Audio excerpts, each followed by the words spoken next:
just 3 days from the GOP caucus, and the winter weather isn't slowing presidential hopefuls down. State House reporter Skylar Talal breaks down the final campaign pushes ahead of January 15th. After a heated debate between Nikki Haley and Ron DeSantis in Des Moines, both are sharing the stage again at the Renewable Fuels Summit, less than 24 hours later. Touting his endorsement from Governor Reynolds, DeSantis says he'll rely on her guidance for agricultural and biofuels policies. Things like E15 being year-round.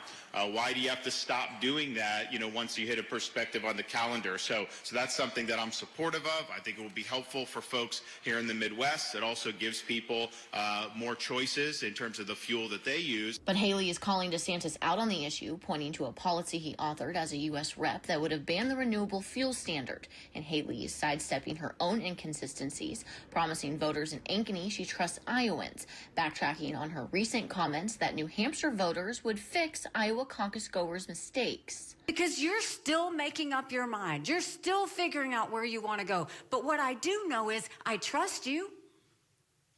I trust that you did your homework. I trust that you know where you want the country to go. Right now, DeSantis and Haley have full schedules ahead as both fight to be seen as a viable alternative to Trump.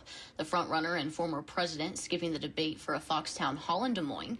Now Trump is spending his time addressing his legal woes, while surrogates like his son, Donald Trump Jr., are picking up the slack and promising it won't have an impact on caucus night.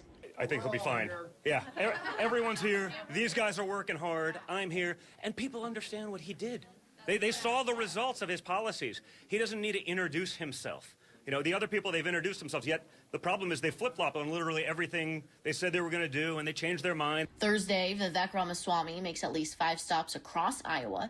By his side are conservative commentator Candace Owens and former U.S. Rep for Iowa Steve King. While still trailing his GOP rivals, he is seeing some momentum, picking up 4 state lawmakers' support. Rep Steve Holt switching his endorsement from DeSantis to Ramaswamy. In Des Moines, Skylar Talal reporting.